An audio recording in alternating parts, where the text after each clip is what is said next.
Hello everyone, and welcome to another episode of the Nincast, the series where we discuss whatever the heck we want to talk about.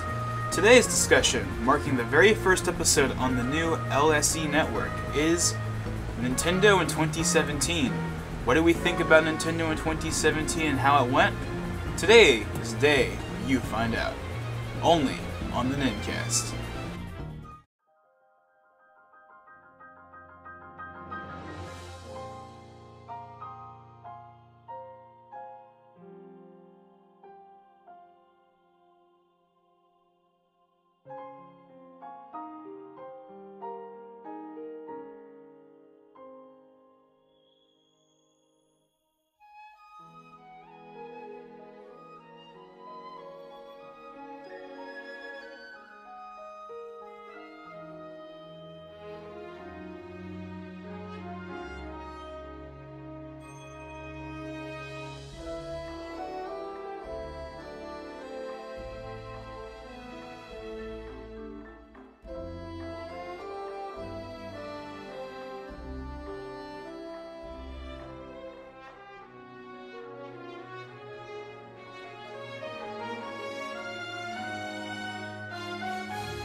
Hello everyone, I am Logan589XP here on the TheLSENetwork for the very first episode of the Nincast on the TheLSENetwork. Now unfortunately today I'm going to be doing this by myself because I kind of want to get this out really quickly because it's not a super important video, but it's what I want to do. Plus, you know, first video on the channel. Well, the first real video on the channel anyways. So first, yay, it's now officially 2018. Nintendo's first year for the Switch still isn't over yet, it doesn't end until March, but it's safe to say Nintendo's done pretty well this year, and today we're going to talk about what they did well this year and what they didn't do well, although they've done far more right than wrong, at least in my opinion. So let's go ahead and just talk about in general. I mean, Nintendo definitely did some wrong things this year, but they were far and few between. They have done so much right this year, specifically with the Switch. It's honestly kind of amazing how well the Switch has done, especially compared to its predecessor. Think about it. Only a year ago were we talking about the Switch presentation, how we weren't sure whether or not the Switch was going to actually do well.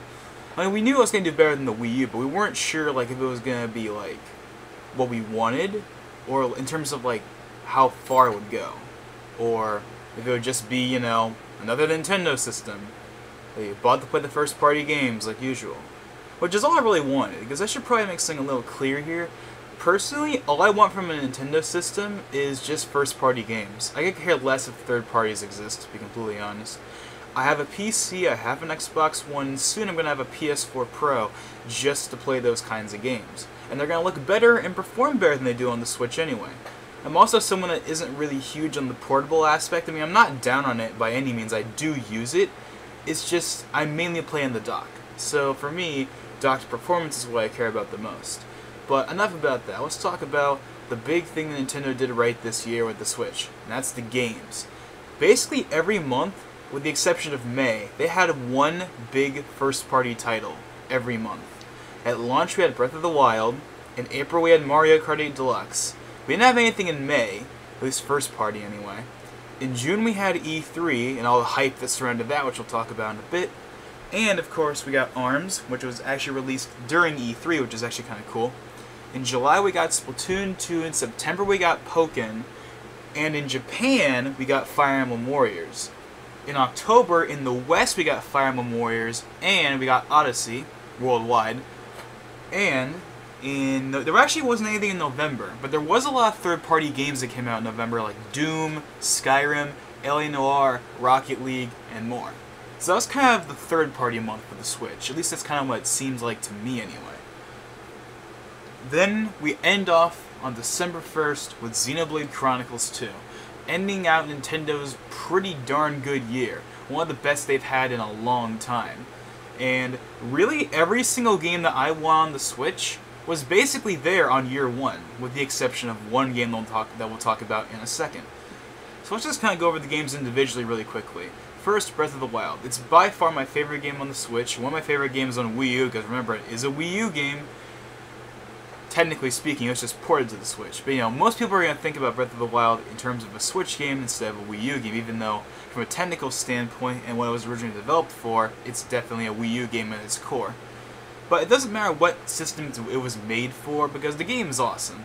There's definitely problems, but overall, the game is just great to play. The open world aspect is awesome. I know a lot of people basically regurgitated how good this game is. But, I mean, you can just get lost in that game. You can try and... Okay, let's say you're trying to find, like, a memory. Then you're gonna get distracted very easily. it's like, this game is the game you get distracted by very easily. There's so many things that you can do in that game, and there's a bunch of side quests, and just a bunch of other things you can do that's gonna make you forget that there's actually a plot. Story definitely takes the backside in this game. I mean, the story, we can debate whether or not the story is good. I mean, I like the story, and it's not the most in-depth thing ever, but I think it's good. And, but obviously gameplay takes center stage with this game, and this is a pretty darn good game. In fact, I don't really have anything to say about it other people haven't already said. It's completely changed the Zelda series. It was by far the Switch's best title at launch, and is still one of the best games now.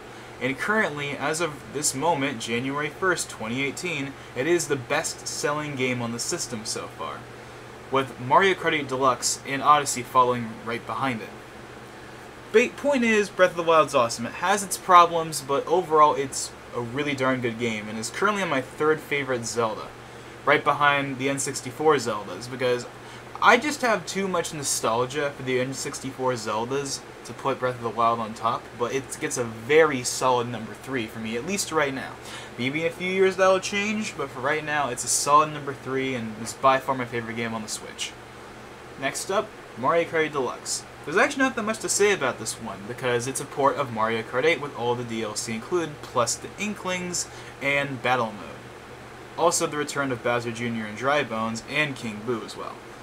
I mean, there's not that much to say about it. I loved Mario Kart 8, and I love Mario Kart 8 Deluxe. The only complaint I have with it, and it's the same complaint everyone else has, is the lack of new racing courses. Now, I have been hoping that they would do DLC to fix this, but I think at this point, the chances of DLC for that game are pretty slim to none. If we get any in the rumored January Direct, that'd be awesome, but in my opinion, if it doesn't get revealed there, I think that that's the end for Mario Kart 8 Deluxe. We're just going to have to wait till Mario Kart 9 or Nintendo Kart, or whatever the next one's going to be called. Because honestly, I don't think they can even make a Mario Kart 9. Because I think we've kind of reached a point where Mario Kart has gone beyond Mario. I mean, we got Link, we have Villager, we have the Inklings now, including stages for all of them. So it's kind of like weird that they would only limit it to Mario. The only reason I could think of for them still calling it Mario Kart is because of brand recognition and nothing really else. Brand recognition would be fine. I understand that, but let's just call it Nintendo Kart or Super Smash Kart or something like that. Just something that isn't Mario Kart, because it's not Mario Kart anymore. It's basically Nintendo Kart, and that's the way I kind of want it to go. Just take Mario Kart, change the name, and put in more characters. Put in Kirby, put in Captain Falcon, for real. I mean, he's got a cart and a stage. Put him in the actual game, and not as a Mii costume. Put in like, just put in Nintendo characters from all over the spectrum. I mean, it's basically Super Smash Kart. Just make it Super Smash Kart, or whatever the heck they want to call it. But you get my point. Point is, Mario Kart Deluxe is a solid port, and it's definitely great for those that didn't buy it on Wii U, because they didn't have a Wii U, or they just never got around to playing it. If you have a Switch, even if you already bought Mario Kart 8 before, I think you should definitely buy it on the Switch. Because, I mean, what are you going to do? Play it on the Wii U? No, we want everything on the Switch. Okay, next up is ARMS. ARMS is a game that I think kind of came out and went, although I actually did really like it. I don't have the game yet. I only played it through the test punches that they did before the game came out, and also the one they did during the summer, like in August. And it's a pretty good, fun game, honestly. I mean, I like how it's kind of fast-paced and everything. I mean, there's not that much for me to really say about it because I haven't played too much of the game, but I think it's a pretty solid game, and I know there's a lot of people out there that aren't fans of it, but I'm actually a pretty big fan of it. I mean, my biggest complaint with that game is the fact that it's still $60, because even I will admit that game is not worth $60. $40 or less, I think it's absolutely worth it, but not really at $60, even with all the content they've added. But it is a game I'm going to get at some point, and I do really enjoy it. Next up is Splatoon 2. This is my second favorite game on Switch at the moment. I was a big fan of Splatoon 1 on the Wii U, and naturally, I'm a big fan of Splatoon 2 on Switch. It's everything Splatoon 1 had and more. We got more modes, more weapons, a new single player that I think is better than the original with the exception of the final boss fight, which I'll get into in a second, and Salmon Run, a mode that I actually wanted years ago. Back when Splatoon 1 came out, the one thing that me and one of my other friends wanted was a zombies-like mode for Splatoon where you like fight off waves of octolings or something like that. And they basically, Nintendo basically heard my request. Salmon Run is a co-op mode that's not unlike zombies from Call of Duty or Left 4 Dead or just other kind of zombie games like that. I mean, it's not the exact same by any means, but it's got that similar kind of style where it's in waves.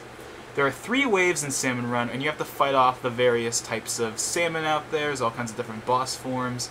Ones that are legitimately hard to defeat unless you actually know what you're doing, or you can time it right, or hopefully you don't get overswarmed by enemies at the last second. That's definitely happened to me a few times. And you collect a bunch of you guys know what I'm talking about. I'm just explaining this for people that somehow haven't played it yet. But yeah, you like collect them. I don't know if they're called power eggs. No, they're not power eggs. No, salmon eggs. And you just have to basically get a certain amount within a certain time limit for each round. It's actually a lot of fun. If you've played Salmon Run, you know what I'm talking about. It's a really fun mode. The only complaint I have with Splatoon 2 is really just one thing. The fact that Salmon Run you can't play whenever you want. You can play whatever you want if you're doing local. Like, if you do local play, you can do Salmon Run whenever you want. But if you want to play like it normally, like online, like with other people, or even just by yourself, no, there's a time limit. Because for some, this is one of those classic Nintendo decisions, right? This is what I'm talking about. It's like Nintendo's done everything mostly right this year, but this is one of the small things I think they got wrong. And one of them being the fact that Splatoon 2, yeah, it locks you out of using Salmon Run half the time. You can only play it during specific times. Now, most of the time it's open, but it's still annoying when it isn't when you want to play it. Aside from that, though, I don't really have that much bad to say about it. I loved Splatoon 1, and I love Splatoon 2. There's not that much to say about it. I've put in over 100 hours on the game so far, just like Breath of the Wild, and it's going to continue as the years go on. There's supposed to be new content for a year, and then Splatfest for 2 years, so I'm definitely going to get plenty of time out of Splatoon 2, just as I did Splatoon 1. And even after support for the game basically stops, I'm still going to be playing it until the next one comes out, because we all know there's going to be a Splatoon 3. There's gonna be a Splatoon 3. It's a Nintendo staple series at this point. But, you know, point is, I love Splatoon 2. Next up, the game that no one expected to be good, Mario plus Rabbids Kingdom Battle. No one thought this game was gonna be good. I mean, most people anyway did not think this game was gonna be good. This game was leaked as far back as like when the Switch was still called the NX. Back in like August and September 2016 is when we first heard wind of a Mario Rabbids crossover RPG. Or something along those lines anyway. We all thought it was going to be like the worst game ever. It was just going to be really weird. Like it was going to get bogged down by the Rabbids or something like that. However, somehow, this game turned out pretty good. Now, my biggest complaint with the game is just the fact that it's kind of hard, but then again, I should be liking that, because a lot of people have been complaining about how recent Mario games are kind of easy. Mario plus Rabbids, I can tell you, is not easy. It's not like Dark Souls or anything, but it's definitely a lot harder than most of the modern Mario games, including Mario Odyssey.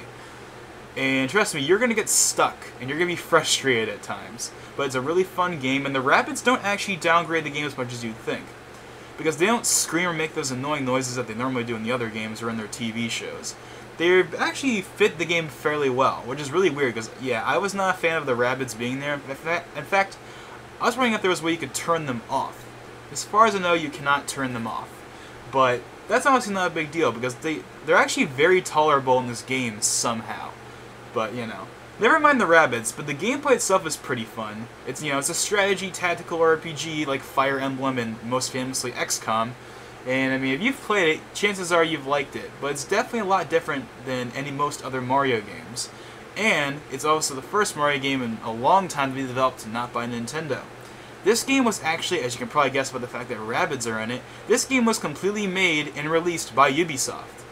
Which is pretty interesting if you think about it, that Ubisoft made a Mario game. But yeah, I mean, it's a pretty cool game actually. I mean, it's not my favorite game on the Switch, but it's definitely a pretty neat one, and by far the biggest surprise of the Switch's life so far. No one expected that game to be good, but somehow it turned out pretty good in the end. Next up are two games I haven't actually played yet, and one of which I forgot to include in the thumbnail for this video. But oh well. And that is Pokken Tournament Deluxe and Fire Emblem Warriors. Now, I have not played either of these two games, basically. So there's not that much I have to say on it, but I was a big fan of Hyrule Warriors, so whenever I get Fire Emblem Warriors, I'm sure I'm going to like it. And Pokken, I didn't buy Pokken on Wii U, so I'm going to be buying it on the Switch, because I didn't buy it on the Wii U. I mean, I would probably buy it no matter what, because I double dip, basically, whenever they release a port. But you know what I mean. Like, I never played Pokken because it came out very late into the Wii U's life cycle, when the Wii U was basically dead in the water and we were all just waiting for the NX. And I've heard mixed things about it, but two of my friends have it, they like it, so I'm gonna get it at some point so we can all play together. And from what I played from the demo, it's actually a pretty interesting game. I suck at it, I will say that right now, I suck at Pokken, but I'll get better as time goes on, hopefully. But yeah, I don't have that much to say on Pokken, because I haven't really played all that much, and I don't even have the game. Same for Fire Emblem Warriors, I don't even have that game at all. But I'm going to be getting those games eventually, and I have heard good things from both, so that's a good thing. And not last but not least, but like, Nintendo's basically big send-off of 2017, Super Mario Odyssey. When this game came out, it blew up all over the internet, which is not really a big surprise. But, man, this game came out, and it was pretty darn good. Once again, like every other game on this list, basically, well, on this list, this isn't the top 5 list for crying out loud, this is the review list. But like every other game I've mentioned so far, basically, there are definitely problems with it, like for the fact that there's not really that much of an objective. Basically in every world, there's like the main story objective, and then basically after that it's collect all the moons, which is fine, but you know, it could be better than that. But aside from that, though, it's a pretty solid game. I like how it feels nice and fluid, I like that you can capture enemies. I mean, it's a return to form for the Mario series, because for the past 7 years, we haven't had a true 3D Mario game. Odyssey has returned to not really 3D Mario, but specifically 64, where you basically just gave you a world, and you basically just explored it to find all the stars, or in this case, moons you could. And it's basically Super Mario 64 2, in a way. Or the spiritual successor to Super Mario 64.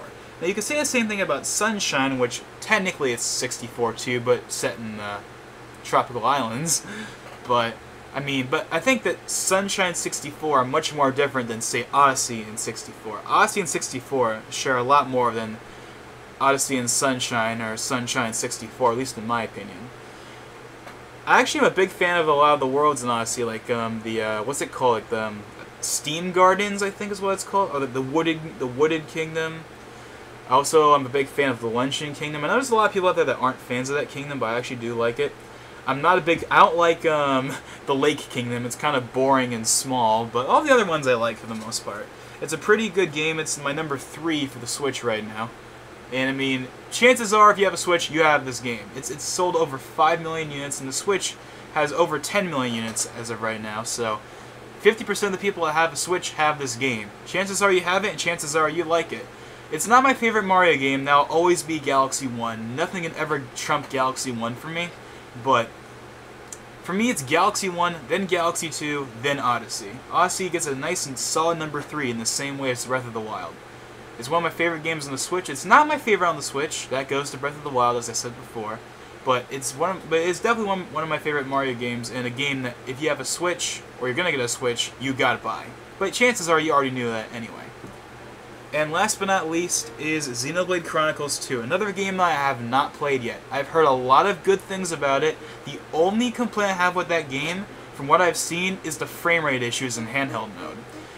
If you watch Digital Foundry, you know what I'm talking about. I'm a big fan of Digital Foundry because even though Nintendo is my favorite gaming company and they make my favorite games, I am a resolution and frame rate and graphics kind of person all the way, even though Nintendo is my favorite developer and they make my favorite games. So I want to know the resolution, the frame rate, and the graphics for every single game that comes out that I care about. Now, Xenoblade 2, graphically speaking, looks pretty good. The only two complaints I have with it is that 720p in docked mode, and the frame rate in handheld mode isn't all that great, and the resolution could dip to like 360p in handheld mode sometimes, which is really, really stupid. Hopefully Monolith Soft addresses that in a future patch, which I do know they are attempting to do. They did release a patch recently that did fix some of the performance issues, but I don't know if it fixed the resolution issue in handheld mode. But technical issues aside, I've heard it's a pretty darn good game. One of the best games on the Switch right now, and I'm going to be getting it at some point. So that's kind of my review right there of Nintendo in 2017. Overall, with pretty much every game has been a hit after hit, for the most part. And they have a nice solid lineup of first-party games, which is a big departure from previous years and previous systems. Let's compare this to the Wii U. Yeah, the Wii U. So the Wii U launched with Nintendo Land and Mario U. Not the worst titles on the planet. I'm actually a big fan of Nintendo Land, and Mario U is pretty solid, but I mean, it's a 2D Mario and the Wii Sports of the Wii U, basically. So, obviously the question is, what did Nintendo have for the Switch? What was their big first-party title that wasn't a main thing? So, Mario U's equivalent was Breath of the Wild, but what was the equivalent to Nintendo Land? I'm sure you all know what it is. I'm, of course, talking about 1-2 Switch.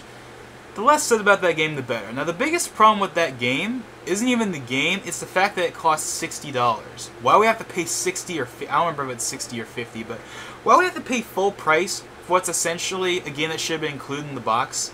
Nintendo Land was included with the Wii U. Wii Sports was included with the Wii. Why wasn't this included with the Switch? I honestly don't understand that. This is another one of those small things that Nintendo screwed up this year. Why wasn't 1-2 Switch included? I mean, even if I didn't play it, it doesn't matter, but it should have been included. There's no reason why it shouldn't have been included. Most people won't buy that game by itself, especially at that price point. Maybe if it was $20, then maybe people would buy it, but it should have just been included. Straight simple. But, you know, aside from small things like that and the whole online app fiasco, Nintendo's definitely done a lot right this year. There's not that much bad I can say about them outside of not including 1-2 Switch, the online app fiasco, and releasing Fire Emblem Warriors the week before Odyssey in the West. Aside from that, they've done basically everything right. Their marketing has been spot on. It doesn't have kids anymore. Thank you, Nintendo, for understanding that kids don't play your systems anymore, or they're not the primary demographic anyway. Most of the commercials for the Switch have either teenagers or young adults kind of just doing their thing, instead of kids and their cringy voices. Thank you, Nintendo, for listening to us! I swear. You have no idea how mad it's made me that most of the commercials for the Wii U are complete trash. The only ones I like are the Settle It in Smash ones. Those were good. Every other one sucked. Most of them sucked. But the Switch ones, they've done very well. They had an ad for the Super Bowl. They've had an ad for every major game that's come out, and they are really well done. They get to the point, and they just work. They're not cringy anymore. Thank God! You have no idea how important that is. Also, including the screenshot functionality on the Switch has made it explode on social media, which is also probably a contributing factor why the system is sold so well. In fact, let's talk about that. The system has sold so damn well, which is really surprising, actually. Because the Switch, when it first launched, it sold like a few million, which isn't a surprise because every console will sell a few million when it comes out because everyone's going to go buy it. Well, the hardcore fans anyway. I unfortunately was not able to get the Switch on day one because it was sold out everywhere because Nintendo sucks at stocking. Now, thankfully, the Switch stocking shortages are over. But, you know, they haven't done a good job with stocking SNES Classics or anything like that, so that's still a problem. But at least for the Switch, which is what matters the most, they've basically fixed all the stocking issues. You can go out to GameStop or Target or go on Amazon. You can buy a regular Switch at the regular $300 retail price right now. Don't believe me? Go and look for yourself. You can get a Switch now without any issues. The SNES Classic, yeah, that's still kind of a problem, but at least the Switch has basically been fixed in terms of the stocking issues. But I mean, Yeah, I mean, Nintendo this year, man. They've you know what this year told me? I've been a hardcore Nintendo fan for over 10 years, and this year told me the thing I've been waiting for. That Nintendo is back. They're no longer a distant third. They're actually competing. They're doing their own thing and not directly competing, but like they're actually like a viable option that isn't just for hardcore Nintendo fans. People that aren't hardcore Nintendo fans are buying it. And that's awesome, because I'm glad that Nintendo is doing well. I really am. I mean, obviously I'm glad I am, because I'm a big Nintendo fan. But it is so nice to know that the Switch is doing well. But just because the Switch is doing well doesn't mean that I want Nintendo to win every single time. Okay, you know what? Okay, let me explain myself. I am so happy that the Switch is doing well that Nintendo is back. They're a force in the gaming industry again. But I will admit it has come at the side effect of another platform, and that's the Xbox One. A lot of people do not like the Xbox One. They do not like Microsoft at this point, whether it's for the Xbox One, or the Windows 10 privacy issues, or just stuff in general that involves Microsoft. I'm a big fan of Microsoft. I use Windows 10. I don't turn off any of the privacy stuff because I do not care about the privacy stuff. And I have an Xbox One and I use it pretty constantly. Who knows? Maybe I'll even get an Xbox One X at some point if I really want to. But you know, that's a whole other discussion. But the biggest problem I've actually had with this year is the fact that Xbox has not done well this year. The Switch has been doing great, which is awesome, and you think that I'd be like fanboying over how much better Nintendo's doing than Microsoft, but I don't want anyone to fail. I want Microsoft, Sony, and Nintendo to all do well in the gaming space, and Microsoft just has not been doing well. They haven't really had any big games this year. The only one I can really think of is Halo Wars 2. I'm sure there's others, but those are the only ones. That's the only one I can really think of. I mean, they didn't really like Sea of Thieves didn't come out this year. Crackdown 3 got delayed. I mean, they didn't really have that much this year. Even with the Xbox One X pushing sales towards the end, the sales of the Xbox One still they definitely need to improve. And I hope Phil Spencer and the gang over at Microsoft can definitely help out with that. Have more first-party titles, and just have more compelling reasons to buy the Xbox One. I mean, there are a lot of compelling reasons for me to still have one. I love EA Access. I'm a big fan of Xbox Game Pass and services like that where you basically get all your games through a subscription service and not by buying them, which is definitely nice. I'm a big fan of the Xbox One controller and the UI, and I'm not gonna sell my Xbox One anytime soon. I'm gonna stick with Microsoft for the rest of the generation at the very least. Because I like the Xbox One, but there's a lot of people out there that don't. And I understand, because if you have a gaming PC, you don't really need one, but, you know. Point is, I hope Microsoft does improve in 2018 with some more first-party titles, or just more reasons to buy their console in general. Because even though I'm obviously super happy that Nintendo's doing well, I don't want Microsoft to do bad either. But, you know, we'll save the whole Microsoft thing for another video. But back to Nintendo. So basically, yeah, Nintendo 2017. As the title can suggest, they did it. This was the year that showed that Nintendo was back in full force, that they're not messing around. With new releases coming out pretty much all the time, both from both indies and third parties, and of course Nintendo themselves, which is the most important thing. The fact that they're just doing so well, it's just so nice to see. The Nintendo basically completely just won this year in terms of just doing so well. Well, it didn't really win, necessarily. I mean, you can debate whether or not they won this year, but I'm basically just saying that they did very well, and that's definitely a big comeback from the Wii U. And I hope that this continues into 2018. But we'll discuss the 2018 stuff in another video. So yeah, I hope that you all enjoyed this video. I hope it was a bit more comprehensive, or just a little bit more listenable than some of my previous ones, where I have like another person on here and it lasts like 2 hours. And yeah, I hope that this channel goes well, because yeah, obviously all these types of videos are going to be on this channel from here on out. This includes the Nincast, Wombo Combo Wednesdays, along with some upcoming series like Splatoon 2 videos. Mario Kart will be moving over here, and including some new stuff like the Subspace Emissary playthrough that we'll be doing later this year. So yeah, overall I hope you guys are going to enjoy what's going to be on this channel, because I definitely am excited about it. And it won't just be me anymore, it's going to be Sacred Froki and Ethan as well. Hence the LSENetwork. But anyways, enough of me talking. Thanks for watching, everyone. I hope that you all had a great 2017. Let's hope 2018 will be great for everyone. Sony, Microsoft, and Nintendo. Because at the end of the day, I don't want anyone to do bad. I want everyone to do well. But of course, specifically Nintendo. I hope that their hot streak continues. But we'll talk about what I want in 2018 from Nintendo in the next video. So with that being said, guys, this is Logan589XP, and I'll see you guys in the next video. And I'll see you guys later.